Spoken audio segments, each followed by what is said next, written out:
Welcome into Duval Daily, presented by GenJag.com. I'm Jordan Lugo. Thank you so much for tuning in here on Friday, December 1st. Jaguars versus Bengals this Monday. Monday Night Football for the Jaguars for the first time in over a decade. We're going to get into keys to victory right here, right now. Really appreciate y'all tuning in. If you enjoy the content, please like, subscribe, hit that notification bell. You can also check out genjag.com/shop, pick up some new Duval gear. So let's dive into these keys to victory. Look, no Joe Burrow for the Cincinnati Bengals. We know that. That makes things a lot different for this ball game, but there is still talent there on the other side of that football, whether you're on offense or defense. The Bengals defense isn't playing their best. They're giving up a lot of chunk plays, but they're talented and they're well coached. Lou Anarumo is a great coach, great defensive coach. Their offense, there's also a ton of talent there at the skill positions, right? Jamar Chase, Tyler Boyd. They've got depth at receiver as well. And if T. Higgins is able to come back with the hamstring, that's going to help them out in that regard. So you've also got Joe Mixon in the backfield, a talented runner. So you've got things to deal with in this game.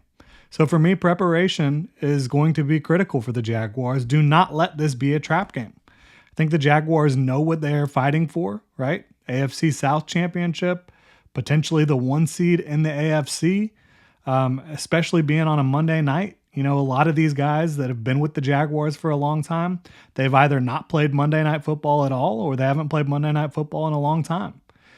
They need to come out and prepare the right way throughout this week and come to play on Monday Night Football with the lights on, with, you know, national media watching this game.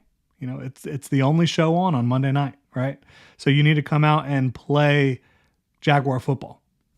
You cannot have a slip-up game, because if you do, I think the Bengals can absolutely hang around, and if you let them hang around, you never know what happens, right? So looking at the Jaguars defense, stop the run on early downs. That is the recipe for the Jaguars. It has been all year. They have a very good run defense. They do. Force Jake Browning to complete passes down the field. I think if you do that, you're going to get off the field more often than not. You're going to hold them to 0 points or 3 points more often than not. And you've got the defensive front when they are forced into these clear passing situations, with the way Josh Allen is playing, with the movement you create up front with some of these stunts and games, with the blitzes you can bring, with the simulated pressures, you have enough to disrupt the timing of this offense and create pressure. And on the back end, you've got the guys to get the job done. You play your zone coverages that you do more often than not, you'll be fine. I think you might give up some yardage to a Jamar Chase, to a Tyler Boyd, whoever it may be. But again, more often than not, you're going to get off the field as long as you're not making any mental mistakes, you're not having busted coverages, you're going to be fine on the defensive side of the ball. Look, Jake Browning in his first start last week, 3 turnover-worthy plays. Go take the ball away. Think takeaways. That's the Jaguars' motto on the defensive side of the ball. They preach stopping the run. They preach turning over the football. I think you should be able to do that in this game against the Cincinnati Bengals. You know, they have a talented offense with the skill position players, but no Joe Burrow. That helps you out. The offensive line, in my opinion, has been pretty suspect in a lot of situations, especially if you're able to get up on them. I think that the offensive line could really struggle. Looking at the Jaguars' offense versus the Bengals' defense, I think you're going to see more zone coverage from the Bengals than man coverage. We'll see if Cam Taylor-Britt can play. He's obviously a key cog for them at cornerback, their best young corner. They will man you up at times, but I think what you want to see from the Jaguars is the same thing I've been preaching for the last couple months. Pre-snap movement, motion, play action, misdirection. If you do those things from an offensive standpoint, I think you're going to be just fine, because you have the talent to take advantage of some of the Bengals' defensive deficiencies. I think there's no question about that. And Trevor Lawrence is playing really good football. I think you want to have some shots dialed up as well, whether it's deep overs to Christian Kirk, Calvin Ridley on the 9 route on the outside, Calvin Ridley from the slot, which you've been seeing more and more lately. Go get it. Go get after it. Call some shots. Obviously, you're going to have your screen game. You're going to have your short game, but you cannot be solely reliant on that. If you are, good defenses will stop you. Are the Bengals a good defense right now? Like I said, they're well coached. They have the talent. I don't think you've seen them put it all together as often as you'd like if you're a Bengals fan. But I think that you can't just take them lightly. You can't just say, oh, we can just check it down all day. We can just do this short to intermediate stuff all day. No.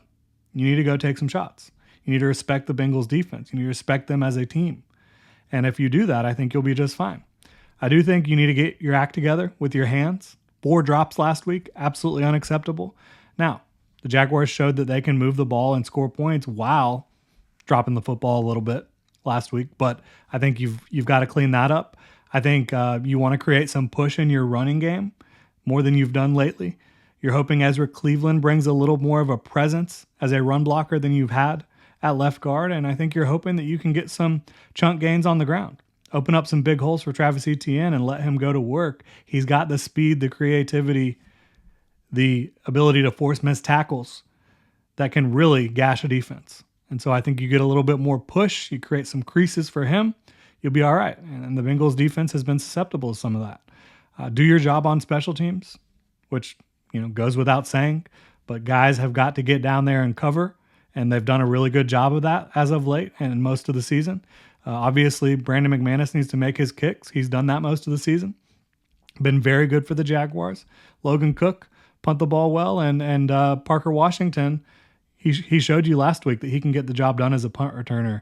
So I think you do those things, and you're going to be just fine. You're going to be walking out of Monday Night Football with a victory. You're going to be 9-3 and still in competition to get that 1 seed in the AFC and still having a stranglehold on the AFC South. I think you do that. Jaguars fans are feeling happy. Get another home win where it's been a little bit more difficult for the Jaguars at home this year. I think they're starting to get back on the right track at home. Early on, it was a bit of a struggle for the Jaguars, but I think that the Jaguars with a blackout, black out the bank, they're going to be wearing all black. The Bengals are going to be wearing all white. And I think Jags are going to be calling for fans to go out there dressed in all black, black out the bank, and lock down the bank and have a good showing. I think it's all right there for the Jaguars. Again, for the most part, I think this is just coming down to preparation and execution, and they'll be just fine. Really appreciate y'all tuning in. Hit me up on Twitter at Jordan DeLugo. Follow Generation Jaguar at Generation Jag. Hit that like and subscribe button on YouTube. If you want to support the channel further, check out genjag.com/shop. Pick up some new Duval gear. Y'all have a good one.